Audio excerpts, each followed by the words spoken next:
Hey everybody, this is Marstead with my post-playthrough review of Dark Souls 2. This is the first review in the new review format. It's going to be more podcast-focused rather than video-focused. But other than that, the review outline is going to be about the same. The only major difference is that we're going to start with the audience summary section. Who do I think should play the game? And then get into the spoiler-free description, typical 2-hour setting, and so on. I wanted to front-load what I think about the game, instead of having to listen to 20 minutes of me describing the game. So to that end, who should play Dark Souls 2? I think I have the same recommendation I had in my Dark Souls 1 review, that hardcore gamers who get a sense of catharsis from overcoming adversity and challenges in gaming, and don't get a sense of relief from overcoming those challenges. Like Dark Souls 1, Dark Souls 2 is a game where you will fail repeatedly, and you need to be willing to have the patience to overcome that. And I think that even if you're a patient gamer, if you don't feel good after winning when you've lost for several hours in a row, you probably don't want to play Dark Souls just because it's not going to be fun for you, right? But if you do get that sense of catharsis, if you're somewhat of a gaming masochist, then I think it's absolutely for you. Beyond that, if you're already a fan of the Dark Souls series, if you've played any other game, you need to play Dark Souls 2. It's a great entry. It's a little bit more controversial than Demon's Souls, Dark Souls 3, or Bloodborne, but I think that it stands alone in the franchise really well, and you should totally check it out if you've enjoyed other games in the series. I wouldn't recommend starting with Dark Souls 2. It has a lot of wonky systems that are probably easier to overcome if you've played any of the other games in the series. I would personally recommend starting with Dark Souls 1 or maybe Bloodborne. But if you've played one of those games, you should definitely check out this one. Dark Souls 2 is very similar to Dark Souls 1. It is not a direct sequel by any means. In fact, if you did start with this game, I don't think you'd be confused. It doesn't require any knowledge of the previous game to follow the story. It practically takes place in a totally separate universe from the first game. You can expect a pretty similar experience overall. You'll explore the game world by moving between checkpoints, which again are called bonfires in the Dark Souls universe. You'll fight enemies and collect souls or experience points, which can be spent to level up or purchase equipment. You'll outfit your character with better gear. You'll probably land on some sort of build based on the weapon you choose to use. And you'll slowly learn more about the setting through interactions with NPCs, reading item descriptions, that sort of thing. I think in a way it's a lot more useful here to examine what's different about Dark Souls 2 from Dark Souls 1, given that it has so much in common.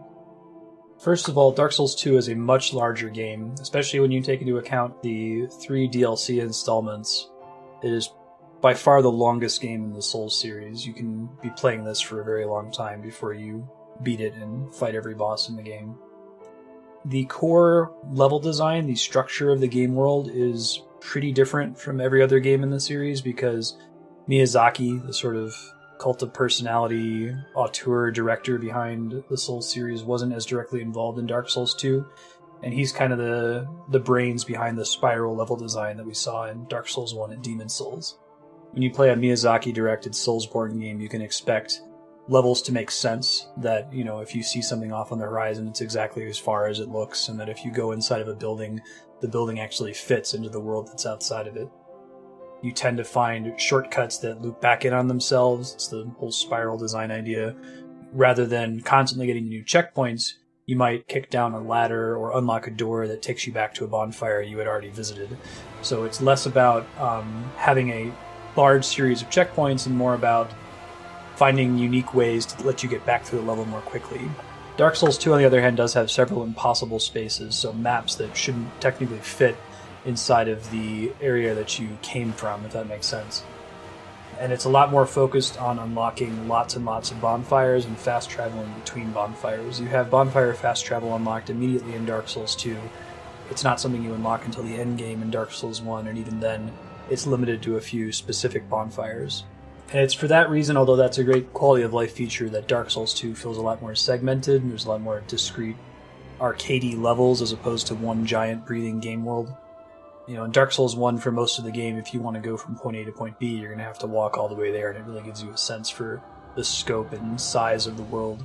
Here, though, it's very unlikely you're going to repeat those steps often. It's much more convenient to simply warp to a bonfire, so you can think of it more of a series of interconnected levels than one giant cohesive game world like Dark Souls 1 feels. We can get more into some of the other differences in the audience and review section, but Dark Souls 2 really feels like an extremely mechanical look at what the Souls series is. I feel like Miyazaki focuses a lot more on getting the flavor and the mechanics right, but Dark Souls 2 is really saying what is the design space of the Souls series? What can we do with covenants? What can we do with PvP? What can we do with items and spells and stats? It gives you a lot of options as far as your playstyle compared to the other games in the series, and that this game is the only one that has a true customizable dual wielding system and has a lot more options for magic, where you can use something called hexes, which are a combination of faith and intelligence. It also has significantly more stats to invest in, and you will be the highest soul level at the end of this game. You will have invested the most points in your character by the end of it compared to any of the other Souls titles, so it's a lot more customizable, I think. You can get a much wider range of different playstyles in Dark Souls 2. As far as the typical 2-hour session, it's pretty much the same as Dark Souls 1. You're gonna maybe make it between a couple bonfires, maybe fight a boss or two, depending on how much you're struggling with it. Learn the level design in between them. Not a lot has really changed there. Because of the changes in the way that stats are handled, if you're coming in from Dark Souls 1, you're probably going to have a lot of trouble at the very beginning of this game for several reasons. There's been some really fundamental changes to the way that dodge rolling and iframes work. Fundamental changes to the way Estus flasks work and the number of Estus flasks you're provided with in the early game. The fact that you have so many more stats that you need to invest in means that you're probably less likely to invest many points into defensive attributes like hit points early on, which can make the early fights a lot more dangerous when you're likely to get one shot.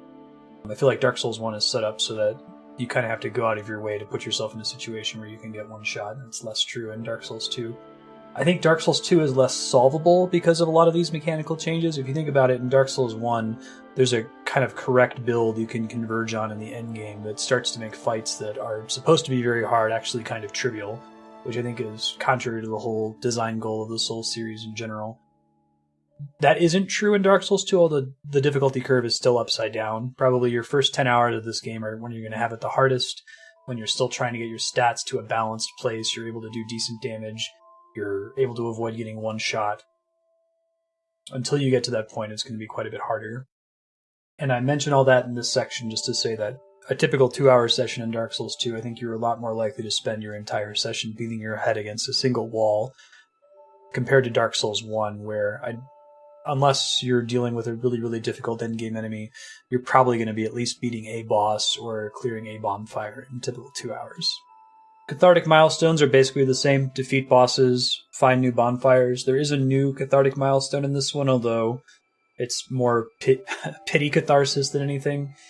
This is the only game in the Souls series where after you defeat regular enemies a certain number of times, they simply stop respawning. So if you're really struggling with a run back to a boss, rather than trying to avoid the enemies, you can just kill them every single time. And after killing them enough times, they just don't spawn anymore and make the run back a lot more trivial. So if you're really having a bad time, you can consider that a milestone. Hey, at least I killed all the enemies and I don't have to deal with them anymore. But other than that, I'd say it's pretty much the same as what we saw in Dark Souls 1. In subsets of audience, achievement gamers, I think that Dark Souls 2 is the achievement gamers Souls game. It just has so much to do, it's so expansive, it's so different, the different sorts of playstyles and challenges you can set for yourself in this game.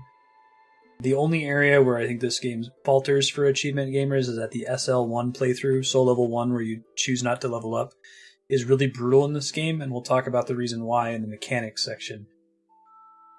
So I think that's a really big draw for Soul series fans trying to beat the game at the lowest possible level to kind of get back that feeling of it being hard and unsolved. But I don't think that the SL1 playthrough in this game is particularly exciting or fun. Beyond that, though, thinking about different weapons you can use, different magic builds, different gear, the order in which you play the game is a big deal. This game is much more non-linear than Dark Souls 1, even. I think a lot of that has to do with just the bonfire structure and checkpoint structure. There's so many different branching paths and so many different orders in which you can beat the bosses. So I think that can be a big draw. Lots of items you can find, trying to find everything I think would be really satisfying. And as with Dark Souls 1, I think the great main plus extra goal for the folks that want to do a little bit more than just beating the game but aren't quite completionists would be to beat all the bosses. Pretty much all the bosses in Dark Souls 2 feel really tightly designed and have cool mechanics, and they're fun to battle. It still is worthwhile, I think, to go through and beat every single boss. There aren't really any that are worth skipping. And speaking to its non-linearity, this game is also great for exploration gamers. I think that it probably has the biggest variety in environments because it has kind of thrown out Miyazaki's dedication to a spiral level design structure that makes sense in the game world. You could go from a lava world into a sunken ship world very easily in this game. So I think there's a much bigger opportunity to be surprised around the next corner, whereas Dark Souls 1, although it has a lot of really amazing locales to visit, a good chunk of it has that kind of boring, brown medieval town feel to it. And I think that it works in Dark Souls 1 because it feels so brown and so drab and so ugly most of the time, and when you get somewhere like Anor Londo, it really stands out. And it's not so much that Dark Souls 2 has a wrong approach, it's just a different approach, and I think it's kind of nice to have some variety and have this game to show us what is different about the rest of the Soulsborne games. But I still think that the thing that makes Dark Souls so exciting for an exploration gamer isn't so much just the levels themselves and the enemies themselves that are around each corner and the characters you can talk to. It's the fact that exploration is so dangerous in this series that around each corner, yeah, you're excited to see what's there, but anything that's unknown is likely to kill you. And it's through consistent exploration that you master the game. Once you know, okay, there's a skeleton around that corner, I have to be ready to kill him so he doesn't backstab me or kick me off the edge of the cliff. There's actual value in exploring the game. And like I said, I have a really strong map of both Dark Souls 1 and Dark Souls 2 in my mind, even though it's been about a year since I played them last. And I think it's just because of the way that you're having to go through these areas so many times. I don't really have that strong of a map in, like, say, a Japanese RPG where if there's not as much of a challenge, I'm only going to move through an area once, So I think the appeal remains there for exploration gamers. Just know that it's a different experience. Repeat this phrase later, but I think that Dark Souls 2 is apples to the rest of the series oranges. You can't really rank them, I think. They're different enough experiences that you need to consider them separately. And it's, certainly reasonable for one person to prefer the apple to the orange, but I don't think that it's fair to say that one is objectively better than the other. It's just a very different approach overall. The flavor in Dark Souls 2, I think, is really good. It's obviously very different from Dark Souls 1 because Miyazaki's not involved, but it's impressive the extent to which the team that made this was able to kind of nail the tone of the first game and the same sort of approach to storytelling that's largely through very short NPC conversations, level design, and item descriptions, all of which are still stellar in this game. There's even, I would even argue, a little bit more mystery in this game than there even was in the first Dark Souls. I think it's going to be even harder when you're done to really put together exactly what happened. You're going to need to retreat to the wiki and look up what happened. But if that sort of, show-don't-tell storytelling appeals to you, where the game's not going to beat you over the head with cutscenes explaining what's going on, you're just going to have to figure it out. This game does a great job of that, and it often uses mechanics and boss fights in a way of telling its story too. There are so many cool boss fights where their mechanics are just hinting something to you about the story up to that point, but I can't really get into any of that without getting into spoilers. Yeah, I think that if Dark Souls 1 appealed to you as a flavor gamer, Dark Souls 2 should appeal to you as well. Just know that it's a little bit different. The feel is kind of off in a way that's difficult to describe unless if you've played all of the other Miyazaki-produced and directed Souls games. In the mechanics area, so I think the mechanics area is where Dark Souls 2 gets most of its flack. I hinted at this earlier, but it's definitely the most controversial game in the Souls series. There's a lot of people who straight up dislike it and say that it's bad, which I would disagree with. I would say, if this game is in fact below the Miyazaki-produced Soulsborne games, it's a iota, it's epsilon lower. It's really not that big of a difference. But areas where the mechanics are a problem, we'll start with that, and then we'll try to talk about places where mechanics are good and whether this game, in the end, actually does appeal to mechanics gamers. First, I'd say that a lot of the problems with this game's mechanics come from an attempt to iterate on Dark Souls 1. There's clearly a lot of gaps and problems and exploitable things in the first game that the development team for 2 had reason to want to try to correct. And this is a classic problem with a lot of game sequels, where they'll try to do something different. They'll identify a problem that was in the first game, they'll try to correct it, and then they'll probably overcorrect and have to dial it back in the next game after that, which is exactly what I think happens in Bloodborne and Dark Souls 3. But some examples of those. One is the new soul memory system, which is really obtuse. Basically, the problem they were trying to solve in Dark Souls 1 had to do with PvP and co-op matching, right? The way it would match you with other players, it wanted to make sure you didn't get put up against someone who was significantly stronger than you or significantly weaker than you, so it would just use your soul level. It would say, are you within X soul levels of this player? If so, then you can play with them or play against them. Dark Souls 2 says, well, that doesn't really capture the whole picture, because if you're an SL1 player, if you're at level 1, you've spent all of your souls on really good gear and really good spells, you might only be level 1, but you're going to completely wreck and one-shot anybody you run into. So why don't we correct for this? We need to look at souls not as how many souls have you invested in leveling up.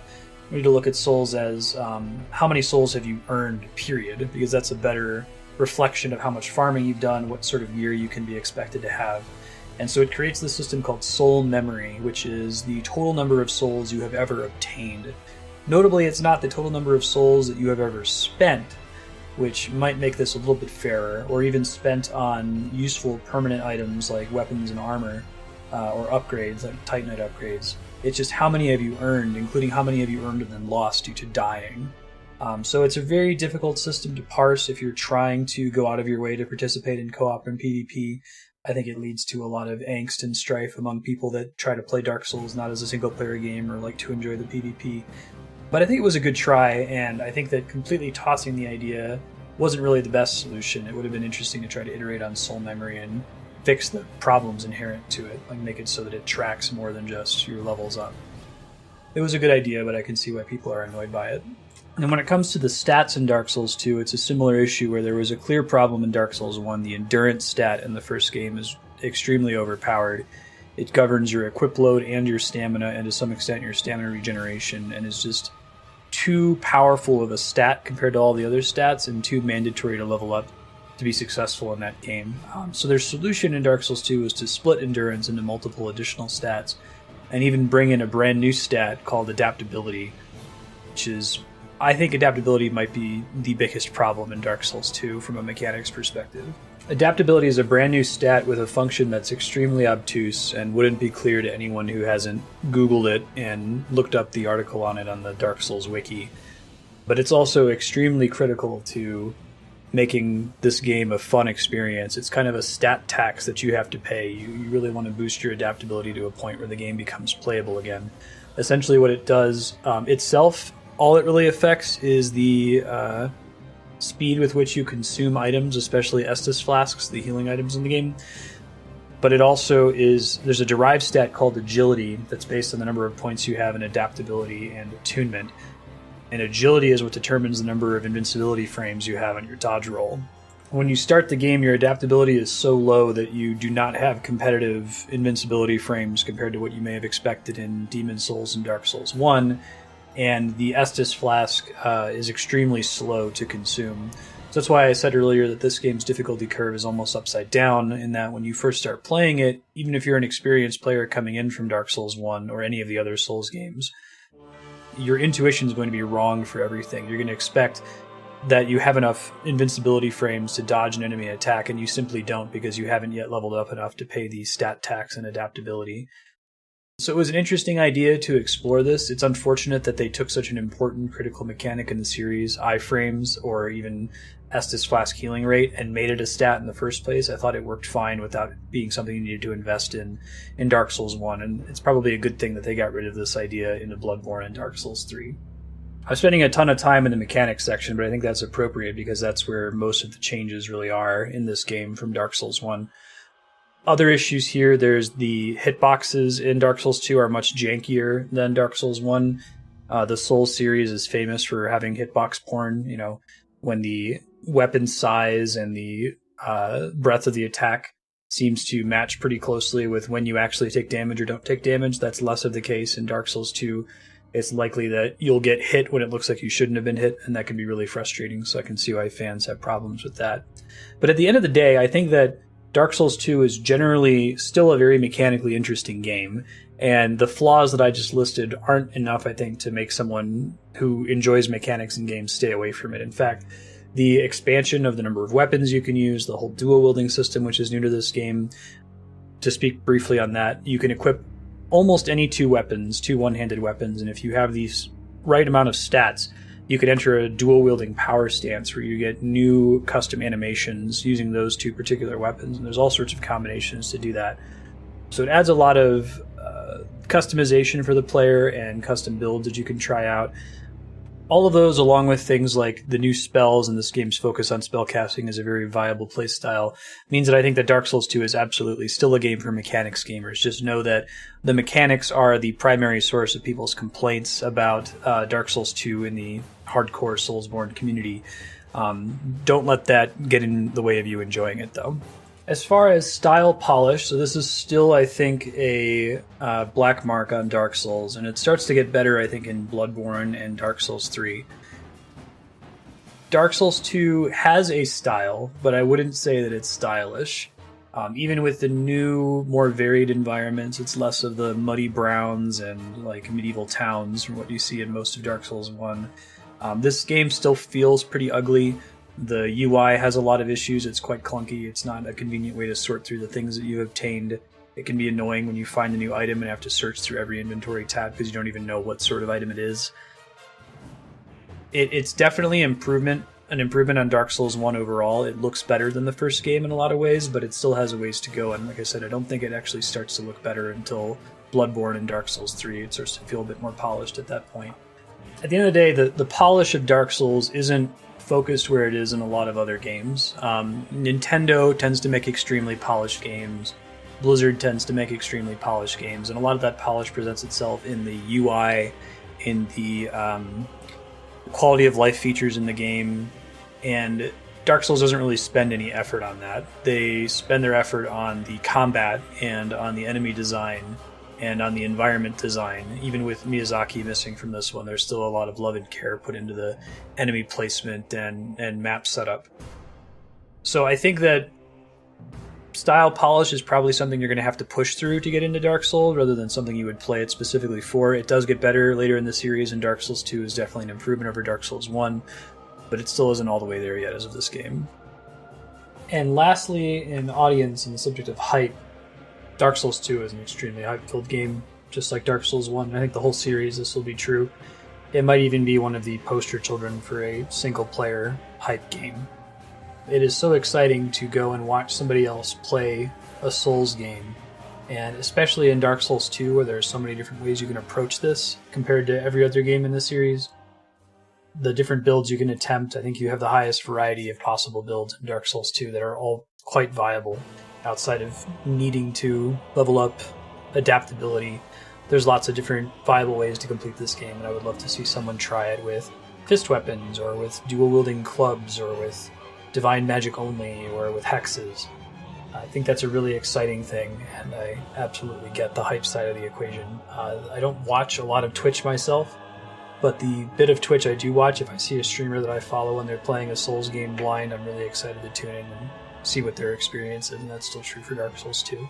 So I don't want to be too redundant in the importance and strength section with the Dark Souls 1 review, because it's a lot of the same stuff. It's the same thing that makes Dark Souls amazing. Specific to Dark Souls 2, I think the increased scope of the game world, just how huge it is, it makes it harder to come back and replay Dark Souls 2, I think. Once you know Dark Souls 1 really well, you can play through that whole game very quickly, but even if you know Dark Souls 2 well, the adaptability problem and just the extreme size of the game can make it kind of difficult to tackle again, or tackle on a regular basis in the way you might with Dark Souls 1. There's just so much to do. I think it makes it feel more satisfying on your first playthrough, because at least when I was playing Dark Souls 1, I never wanted it to be over. And in Dark Souls 2, I got the it's never going to be over feeling because of just how expansive the game world is. So I think that the game's giant size and the impressive scope of its DLC in particular, each DLC is itself longer than the DLC from Dark Souls 1, and on the whole, I would say a bit higher quality. I think that, yeah, it's a very, very, very strong game. And without repeating everything from the earlier sections on audience and from the Dark Souls 1 review, general recommendation, I would say, if you're looking for a well-made, a well-tuned title, despite some of the popular criticism of this game, it's still amazing. Like I said, if Dark Souls 1 is a 95 out of 100, Dark Souls 2 is a 94 out of 100. It's an epsilon difference. To its importance, I think it's, like I said, Dark Souls 1 is important, and you can see all of these developers scrambling to make Dark Souls-like games. And Dark Souls 2 is the game that was trying to iterate. You look at Dark Souls 1 is already iterating on Demon Souls formula, but it's kind of spinning off in its own direction. And Dark Souls 2 is zooming in a little bit more. Instead of doing something completely different, it's taking the same game and saying, what didn't work, let's try to fix it. And it makes some missteps in that process with the adaptability stat and with soul memory. And essentially all of those missteps get reverted into Bloodborne and Dark Souls 3. So I think that it's a necessary iterative step, and I think we see this a lot in game trilogies where the first game is great, it has some problems, the second game tries to solve, overcorrects, the third game fixes it and gets it to a decent balance. And I think that Dark Souls 2's importance is in that area where it shows, hey, this is what happens when you go too far, when you hypercorrect for something. I would say it's very important. And I won't go into detail again on the opportunities for improvement because I pretty much covered them earlier in the review, but just to kind of summarize, adaptability is a problem, soul memory is a problem. The lack of Miyazaki is unfortunate. I prefer to have him on the game. It's not bad as a result, it's just different. And I think some of Dark Souls 2's quality of life improvements are actually kind of paradoxically a net negative for the game in some ways. It depends on what you're looking for from a game like this. The biggest one that comes to mind is the way bonfires work. In Dark Souls 1, bonfires felt a lot rarer. You didn't have access to bonfire warping at the beginning of the game, so you were forced to traverse through the maps multiple times, even revisiting locations. And you tended to not always have to get a bonfire after every boss, so there was a bit of trepidation when a boss fight ended. Instead, this game treats every level as a discrete, almost stage in a platforming game, where every time you beat a boss, you're always going to get a bonfire, and then there's going to be multiple bonfires throughout a level, acting more as traditional checkpoints, whereas Miyazaki's approach is more to have a single bonfire around which many in-level shortcuts loop back to. So it's nice to have all the bonfires, and it's nice to be able to warp from the very beginning. It was certainly a pain if you wanted to upgrade your weapons, to have to run all the way back to the blacksmith or buy an item that would let you do that sort of thing from the bonfire, but it's a similar problem in MMOs, where MMOs continue to identify things that are fundamental issues with the game that are frustrating or could really use a quality of life improvement. And once that improvement is deployed, it makes the game feel less full, even if it's more convenient. And it's a really tricky thing to balance. I think that even in Bloodborne and Dark Souls 3, there's still a lot more convenience when it comes to bonfire warping that maybe is detrimental to the game as a whole, but it's a very hard problem to solve. I don't think you can both make the game convenient and make it feel like this big, cohesive, contiguous world. It's a slider. You can invest points in one direction, but you detract from the other direction. And once you've given the player something like immediate bonfire warping and constant bonfires, it's really hard to take that away from them later. They're going to be irritated that they lost this quality of life feature, even if it's a net positive for their experience. So here we're going to have a short spoiler divider. If you haven't played Dark Souls 2 and you're trying to avoid spoilers, this is the time when you want to stop listening.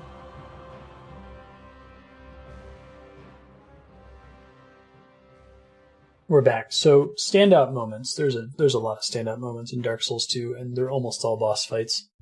Starting with stuff that wasn't a boss fight. The first time you get to Majula, you kind of really see how much brighter Dark Souls 2 is. The difference in the approach to from Dark Souls 1 in the art style. It's really nice to see the sun. Praise be to it. And this kind of active town with lots and lots of NPCs. I was worried that having that many NPCs would be bad for Dark Souls in the way that adding NPCs to Metroid Prime 3 was very bad for Metroid, but I think it still works. They're brief enough and spaced out enough that I don't think they really detract from the lonely Souls experience that you should be used to.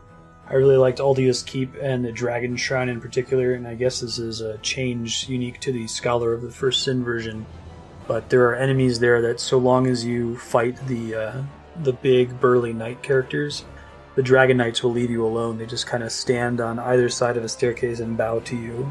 They might send a single champion to fight you, but you don't have to fight all of them. That was a really cool Miyazaki-esque touch where they were using their game mechanics as storytelling. I loved all the hype and build-up in the story to King Vendrick when you finally get to him after a lot of suffering throughout the whole game. He's this old, decrepit hollow that's just kind of walking around, harmlessly dragging a sword behind him. And I didn't kill him in my playthrough, which means I missed out on some content like the true final boss, unfortunately. But it was a really neat experience to see this boss that you kind of pitied and didn't even want to fight because he seemed harmless. That was pretty awesome. The duration of all 3 DLCs were standout sections to me. I remember those DLCs very well, especially the Fire DLC with the Fume Knight fight. It was a really difficult but really rewarding fight. I unfortunately did the entire DLC incorrectly and left a portion of the arena in that fight where the Fume Knight was able to heal, but I was still able to win, and it was very satisfying to finally be victorious in that battle. The other 2 DLCs were also quite robust and had very different feels from each other, and I was a big fan on the whole, although we'll talk a little bit in the other issues, spoilers section, about some problems I had with the DLC. I really liked the long hallway to the Throne Watchers boss fight. Really cool fight, too. Like, it's already kind of expected after Ornstein and Smo that the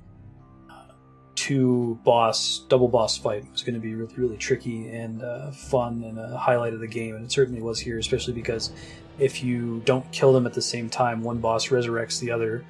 And I think I beat them in a very early attempt, or at least I beat them in the same attempt where I learned that they were able to resurrect each other, so that was a big rush for me at the time, and I loved the run back to that fight and that fight in general. I think that's really the final boss of this game. It's the last challenging fight, because when you get to Nashandra proper, she's pretty trivial. Just kind of tank and spank her. That may have been in some part due to the build that I was running, where I had a lot of lightning damage, and I think she's weak against lightning.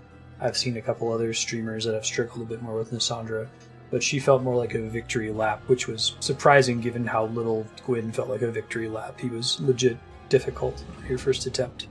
And just a brief side note, this isn't a specific standout moment, but kind of a spoiler-related strength, I think, is Dark Souls 2's hesitance to rely too heavily on nostalgia to drive your enjoyment of the game.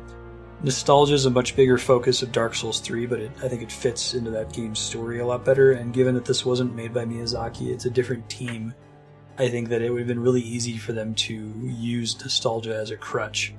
It's something that I see a lot of both Japanese and Western developers falling into when they make a sequel. It's just refer constantly back to the old game. And there are some references to Dark Souls 1, but it does feel like this world is very different from the world we explored in the first game.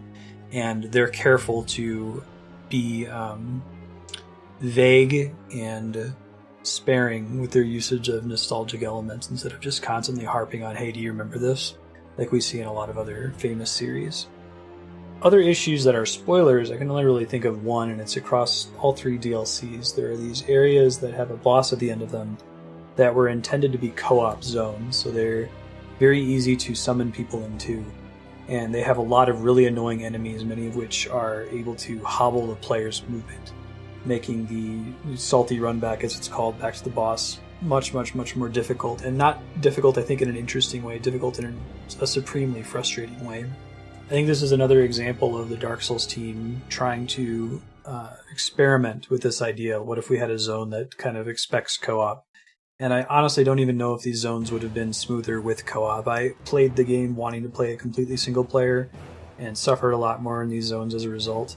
One zone in particular in the Icy DLC is this just giant open frozen plain that it's easy to get lost in, and has these constantly spawning electric reindeer that they're not fun to fight. They're just really annoying to fight because it takes you so long to cross this space, and it's just a reminder that Dark Souls works really well in tight, enclosed spaces, buildings, urban environments. It doesn't work as well when you're on a giant open map like a Breath of the Wild or Ocarina of Time world map, which is what this Icy Zone feels like. And when I did that zone, it got to be so frustrating that eventually I just off-stream killed those reindeer over and over until they stopped spawning. Otherwise, watching me run back to that boss just wouldn't have been terribly interesting. So it's an experiment that I think FromSoft was trying. What if we made a co-op zone? I don't think it really worked.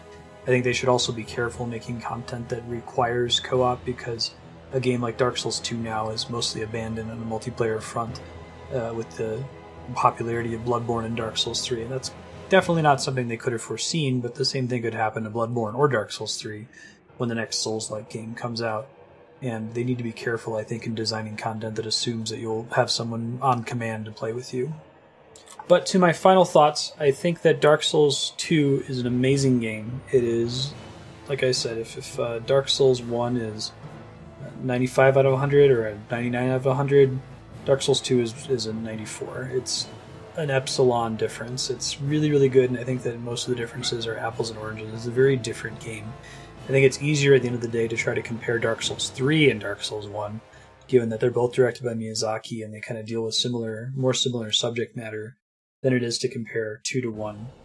And if there is a community outcry against 2, if people don't like 2, I think it's often for silly reasons that could be easily overlooked. It's still a great game. It's still definitely an awesome game. And if you're a fan of these brutally punishing, cathartic games in the Souls series, I think it's a must play. Thanks, everybody. See you next time.